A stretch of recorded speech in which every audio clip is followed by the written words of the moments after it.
shifting gears again. This is something I'm trying to do so that this doesn't get monotonous in any way. We started out by talking about matters of focus and getting some solitude and not wasting time on worthless things.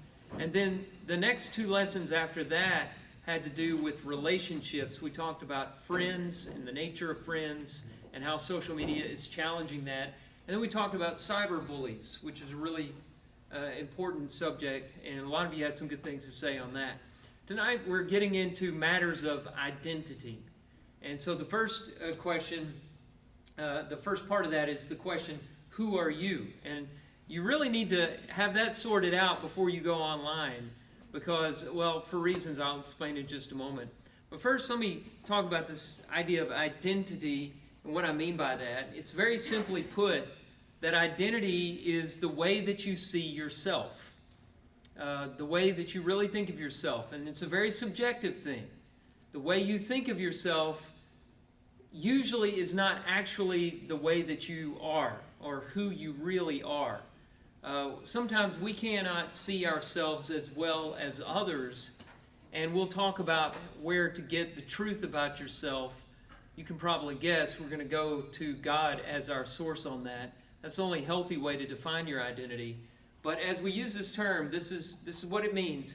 Your identity is how you see yourself. And social media challenges that in a couple of ways, two important ways. We'll take them one at a time. We'll spend some time on this. Number one, social media affects your identity and your self-esteem by being a tool for reinventing yourself. We use it that way a lot, a tool to reinvent ourselves. We're self-conscious about what we post on social media, more so than we are in conversations with other people or how we behave at work or in public. We are self-conscious in those places as well, but we don't have the opportunities to be as self-conscious in those public outlets as we do online. Because as one person said it in an interview that I read, he said that online life is about premeditation. And what he meant by that is before you post things, this isn't true of everybody, but before you post things, you often think, what is this going to look like to the other person? How will this be received? Will this be shared with other people? What is this going to tell people about myself? What will people think about me after I post this? And all of these things going through your mind. And some people may sit on this post or work on it for a day, maybe longer than that, or at least for a few minutes. They may go back and edit it, and I like that you can even on some of these formats see if something's been edited or not. And you can also see when it hasn't been edited just by the typos and all those kinds of things. But it is premeditation. You think a lot about what you're going to look like or sound like as you post things. And so what we do is we only put fragments of ourselves up on the screen. We eliminate or try to erase what we perceive to be the bad parts of ourselves, and we put up what we perceive to be the best part of ourselves. And so we just give people this curated fragment of our life and hope that we can pass that off as who we truly are. I don't need to tell you that that can kind of mess with your identity if you start using social media like that. And we all do, those of us who use social media, we all do to some degree or another. On top of that, these things are archived. So throughout the years, and people have been using these platforms, some all the way back 2005 going forward, you have all these years building up of curated life, of parts of your life.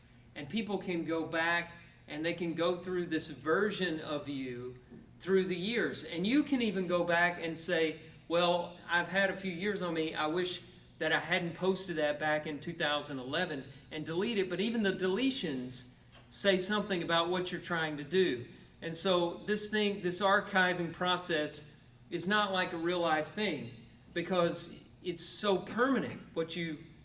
How you present yourself is so permanent. And one exception to that may be Snapchat, which is a social media platform that disappears your posts, like just a few seconds or minutes after you post it. But that is a whole problem in and of itself, because you're asking yourself, why are people wanting their posts to disappear immediately? What are they trying to hide? But that's more like a face-to-face conversation, because in face-to-face conversations, we say clumsy things all the time. And we present ourselves in mistaken ways all the time. And we usually give each other a little slack on that. But online, we think, hey, he had time to think about that before he clicked send. And he had time to craft that message, that post, that picture. He posed for that, looked at it, said, this is something I want the world to see, and posted it. So judgments are more critical, expectations are higher, and all of this is in this way that we reinvent ourselves. There's also a problem here of hypocrisy. Is this hypocrisy if we present ourselves on social media differently than we truly are? I mean, I think this is a really good question, an important question, because Jesus railed against hypocrisy all of the time. Now, a hypocrite is this word we get hypocrisy or hypocrite from, originally meant to be an actor in a play. And that original idea is pretty much still intact in the word hypocrite. You're pretending to be somebody that you're not when you're a hypocrite. And Jesus aimed at the Pharisees all the time for their hypocrisy.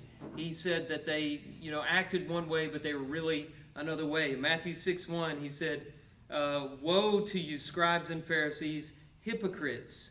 And in Matthew 23:27 and following, he said, you also outwardly appear righteous, but within are full of hypocrisy and lawlessness. So you appear one way and are inside a different way. Is that not what we're talking about here with social media? It's certainly a danger that we've got to look out for. And Jesus brought woes upon people for doing it. So we have to be careful about this first one. Now look at the second one. It feels, number one, like a tool for reinventing yourself. But then also, number two, it feels like a weapon that attacks your self-esteem. What we do is we curate life and premeditate life and post a version of ourselves. But then when we look at versions of other people, we usually read them, interpret them as the true picture of them. We know that we're passing off a false identity of ourselves, but we assume when we look at others that we're seeing the real person over there. And what we're really looking at is other people with low self-esteems curating their lives and premeditating their lives and crafting a version of themselves and trying to pass it off to us. And we're all walking around with these inferiority complexes and low self-esteems and self-identity issues and messing each other up on social media. And this is really what's happening. And it's a real problem today that maybe didn't exist 20 years ago. And it's not just what people are, but another thing that we allow to attack our self-esteem is what we perceive people to be doing. Not just what we perceive them to be, but what we perceive them to be doing. We talked in here a few weeks ago about FOMO, fear of missing out. That's a very real problem. You see some friends, picture them having just this great time without you, and you don't give them the benefit of the doubt and say, well, maybe I just wasn't on their mind that night, or they like me as much as they like each other. They just wanted to do this. We immediately start saying, well, why wasn't I invited? And they aren't my real friends. And maybe you didn't even want to go on that thing, but it's all about, an attack on you. And we're very selfish and self-absorbed. And we have a class planned for that. And we'll spend a whole night on that here very soon. So this fear of missing out, not just what we perceive people to be, but what we perceive them to be doing, is a part of this as well. And what that really is envy. And envy can just eat you up from the inside out. Look at Proverbs 27, verse 4. Who is able to stand before envy? That's the King James version of that. Who is able to stand before envy? You envy very long, you're going to collapse under the weight of this low self-esteem.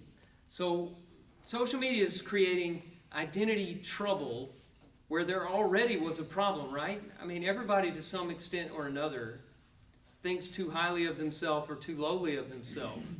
Romans 12:3. And so we've got to find a balance. And how do we do that? Well, let's talk about it. How do we discover our identity? I taught a class a couple years ago where I put this formula up, 2 formulas up, to help us understand how we formulate identity. There's a world system and there's God's system. And this is what we talked about when we did that class a couple years ago. The world system for forming your self-worth is presented by this equation. Your self-worth equals your performance or achievement plus others' opinions about you. Now, I'm not going to ask for a raise of hands, but think about it. How many of us determine our self-worth with this equation? Now, you're looking at it and you know it's absurd, right? You see that and you know that's going to be a disaster if anybody follows that. But think about it. What happens when you hear that somebody said something critical about you? If it affected you at your core, you follow this equation to some extent or another. What happens when you fail at work, as a parent, as a friend, in something you enjoy doing, in sports, those of you who can still do that kind of thing? What happens when you fail in marriage and relationship? Do you allow that to attack you at your core? You probably do, which means you've bought this lie, this false system for establishing self-worth. And we all look at it and we say, that's silly. I mean, we should never do that. But we're all doing it. And that's why we have these identity problems and why we suffer so much when we have failure and when we have criticism. What should we do when this first part of it falls apart? What should we do when we fail at something? What should be the healthy response to that? Should that failure define you? Try it again, build your character. Learn from it. That's one that I was hoping to hear from that. Learn from it. I mean, it's a learning lesson. Do any really successful people get through life without failure? No. If you have years without failure, it just means you haven't tried anything new. You're in a rut. You're not doing anything, right? What should you do with criticism? Depends on where it came from and what it is, right? Some of it needs to go in the trash can. I'm not good at that one. I usually put it up on a shelf. But what some criticism is, we have this word, constructive criticism. If people have the kind of relationship with you that gives them the right to share something with you that's a bit critical, that could be very useful, but it doesn't have anything to do with who you are inside, right? Failure shouldn't have anything to do with who you are. Criticism doesn't have anything. Now, somebody may criticize who you are, and even then, that shouldn't affect you unless it's true and you aren't doing the next part of this. So let's move on to God's system. Here's God's system, or the Bible system, or the best system for establishing your self-worth, your identity. Self-worth equals simply God's declaration about you. Now, why is that the best system? I thought we'd go to Psalm 139 and read a little bit here, because I think this answers that question. Look at Psalm 139. We'll just start reading at the beginning of the chapter. O Lord, you have searched me and known me. You know when I sit down and when I rise up. You discern my thoughts from afar. You search out my path and my lying down, and are acquainted with all my ways. Even before a word is on my tongue, behold, O Lord, you know it altogether. You hem me in behind and before. You lay your hand upon me. Such knowledge is too wonderful for me. It is high, I cannot attain it. Where shall I go from your spirit? Or where shall I flee from your presence? If I ascend to heaven, you're there. If I make my bed in Sheol, you are there. If I take the wings of the morning and dwell in the uttermost parts of the sea, even there your hand shall lead me, and your right hand shall hold me.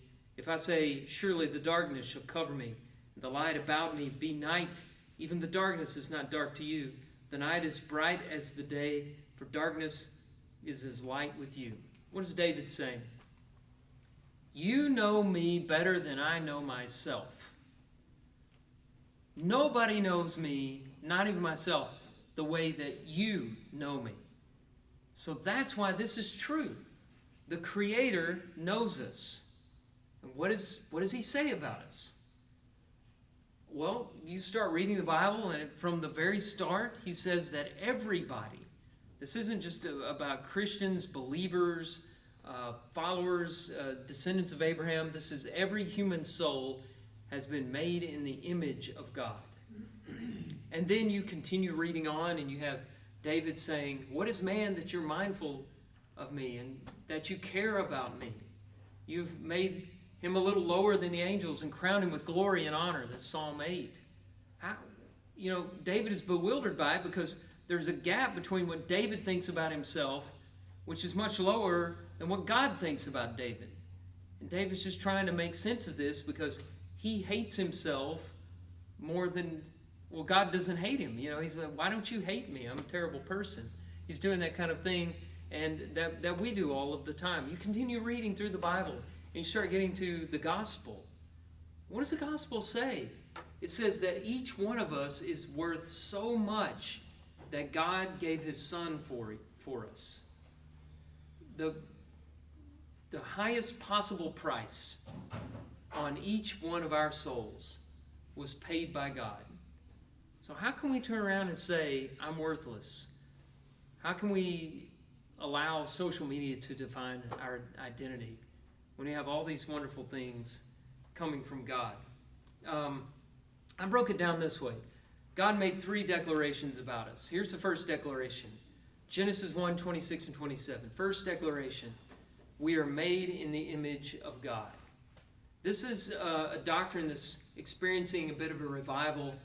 If you read a lot of Christian blogs or you see stuff on social media, a lot of times people are liking to use this word image bearer because social justice is really big right now.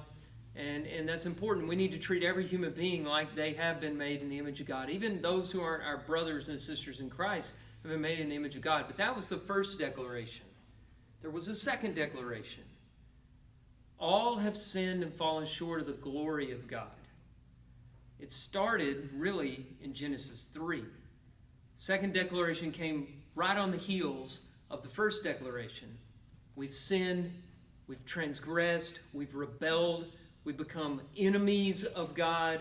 It's expressed in all these different ways, but it boils down to that. We're sinners. Okay, now if God left us right there with that second declaration, maybe this would not work out for us all that well. But there was a third declaration.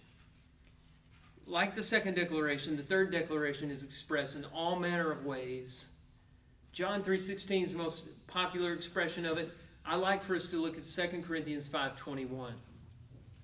2 Corinthians 5:21. Somebody read that for me.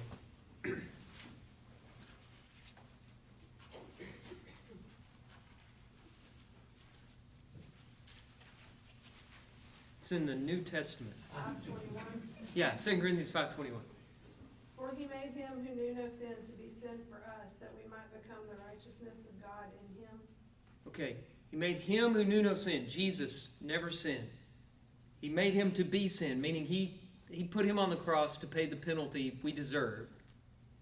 So he made him sin and made us what? Righteousness. Now, this language, you can't really see it in the English translation, but the language here is the language of accounting. So there's a ledger.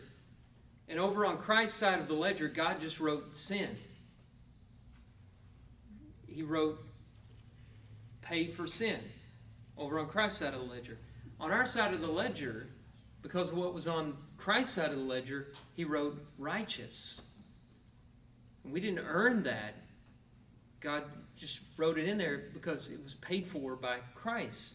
So you have that accounting language going from Christ's side to our side.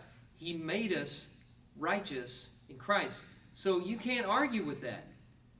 But I'm not righteous. I didn't say you are righteous. Go back to my second declaration. You're sinful. But I say you're righteous in Christ. I'm granting you, I'm counting. The best word is reckoning or counting his righteousness as yours. And I can do that because I'm God. Argue with it. You can't. You can say, well, I don't deserve it. Right? You're still righteous. But the only thing you can do to tear that down is to say, I don't believe it. Right? Because this justification happens through faith, and that's why it doesn't apply to everybody. The third declaration. First declaration applies to everybody. Second declaration applies to everybody. Third declaration doesn't apply to everybody because it hinges on faith. And tonight we talked in the devotional about the importance of baptism. And we want to make sure everybody understands that as an act of faith, but it starts with really believing this third declaration and not arguing with it and trusting in it. And when you trust the third declaration, then you follow through with all that God has commanded you to do, which culminates in baptism, and then a faithful life is required. So this faith gives us, at some point in our Christian experience, this feeling of self-worth. Hopefully when you came forward or came to your parents one night or went with a friend at camp to the swimming pool or whatever your experience was the night of your baptism, hopefully that night you had this all straight. Okay? And maybe it lasted for a few days. Does any of us keep this constantly in our hearts from the point of conversion up to the present day? I mean, if you do, tell me your secret, okay? Because I don't think any of us has gotten to the point where we can hold on to this all the way to the present day. It's challenged. We go back and forth. We wake up some mornings and we don't believe it, and we go back to this world system. We're back and forth. We say, oh, I failed at this. I've sinned. I don't have any right to be called a child of God. Or people think I'm a bad person. Maybe I am a bad person. And then we go to church or we talk to a friend and we jump back over here. How do we get out of this cycle, back and forth? Well, it's all about renewal, something the Bible talks about a great deal. We don't talk about it much. And I realize I've gotten off social media. If you want to just talk about Facebook every week, maybe you should go to another class, because we're trying to get down below what causes problems. The online tool is not really our problem. The problem is in our hearts.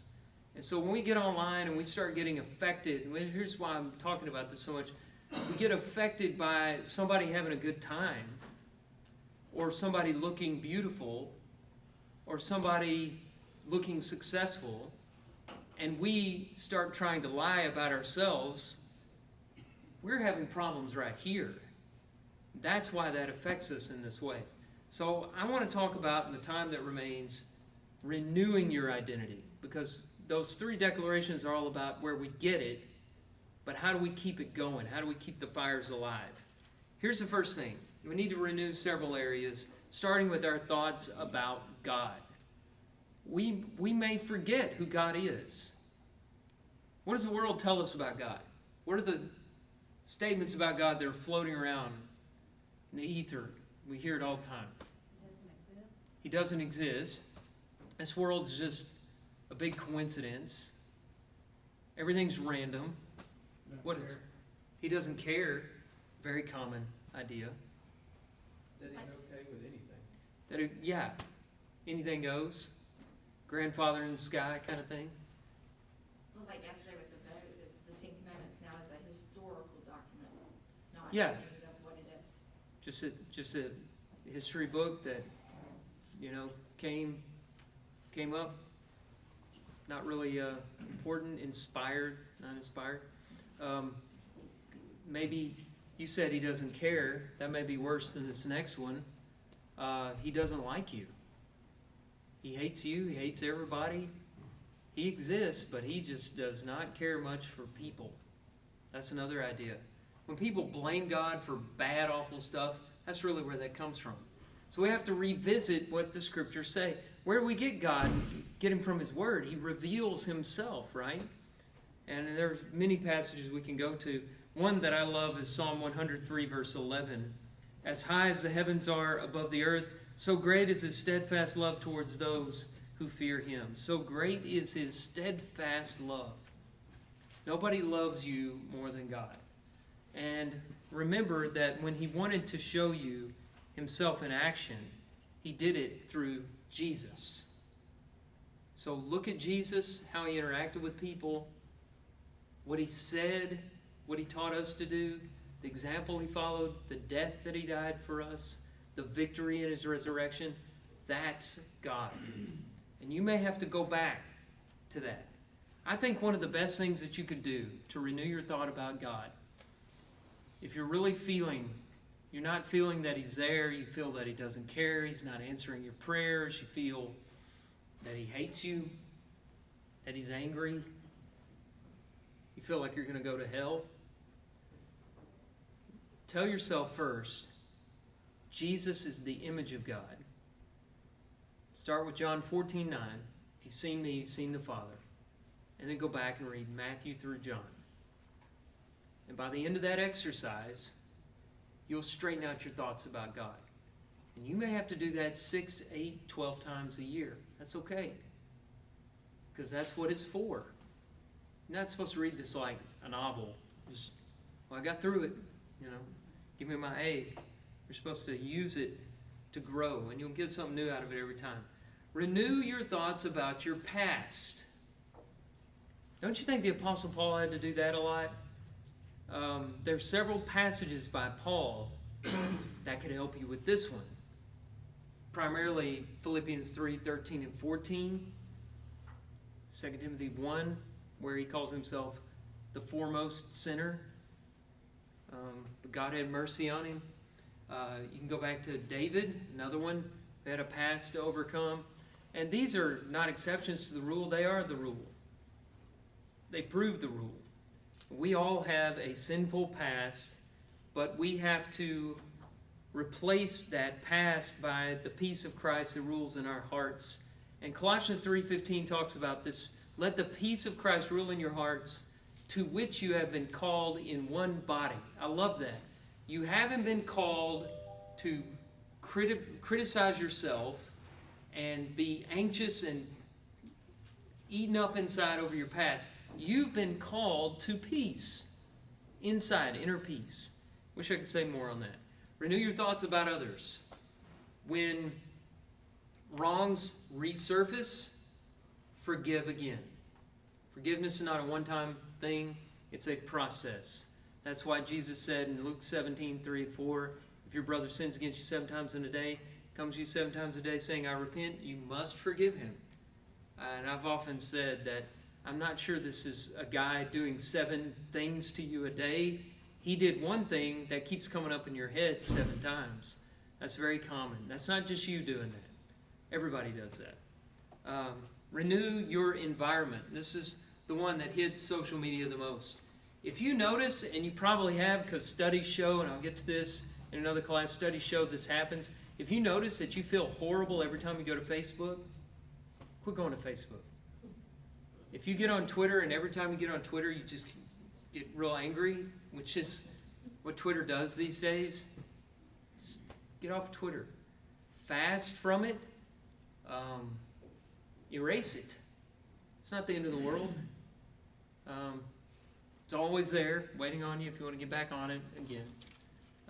You might find yourself a happier individual. You're not forced to be in any environment that's poisonous to you. My son, 9 years old, used the word toxic. Kayla, are they saying this in class? This is a toxic environment. If you're in a toxic environment, you don't have to be there. He wasn't saying Kayla's class was toxic. That's not what he was saying. But, you know, if you're in a toxic environment, remove yourself from that environment, yeah. These people that live under that first equation, performance and what others, they wanna drag you down into that to lower your self-esteem, to make you feel as bad as they do. Mm-hmm. Misery loves company, right?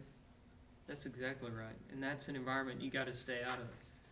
Finally, and this is really what the first 4 points are about, renew your mind. Romans 12, 1 and 2. Do not be conformed to this world, but be transformed, metamorphosis, by the renewing of your mind, that you may prove what is good, that you may, by testing you may discern the will of God, what is good and acceptable and perfect. Be transformed by, Paul has given us a secret here. Have you ever thought about it? You've heard that verse thousands of times. But have you ever thought about the secret he reveals? You can be transformed. Yes, I know. Obey the gospel, be baptized, and transformed. That's not, he's not talking about that. That's where it begins. But he's saying the transformation power is in your ability to go to God's declaration about you again and again and again and again and be renewed. Renewed means you were made new, and then you got old again, you got to be new again. Then you got ragged again, you got to be new again. You got tore up again, you got to be made new again. And you can come back to where you started over and over and over again. And if you practice this renewal, your identity is going to become more and more and more secure. You won't have to do this as much on down the road as you do at the beginning. It's called maturity. Okay? So that's where we're going to start with our identity lessons. Anybody want to make a final comment here in the last few minutes that we got? Along those same lines, for me, it helps to step back and get perspective. Yeah. I can beat myself up over all these small things. Yeah. And sometimes you just need to step back and say, you know what, all this stuff is really meaningless. Yeah. Because when you look at the big picture, it's not about work or all this stuff here. It's about, you know, the end goal, heaven. So perspective is a long way to help you with those renewals. Yeah, that's a good point. Perspective. It's like the guy with the rope that has a little piece of tape at the end of the rope. And then he throws the rope out there. It's a long rope. And he said, this little piece of tape is your life on earth. And just imagine the rest of this rope being eternity. Of course, the rope problem is that rope would have to be an infinitely long rope because eternity, there's no time limit on it. It's not finite. Perspective, that's good. Anything else? All right, well, there's the bell. We're finished.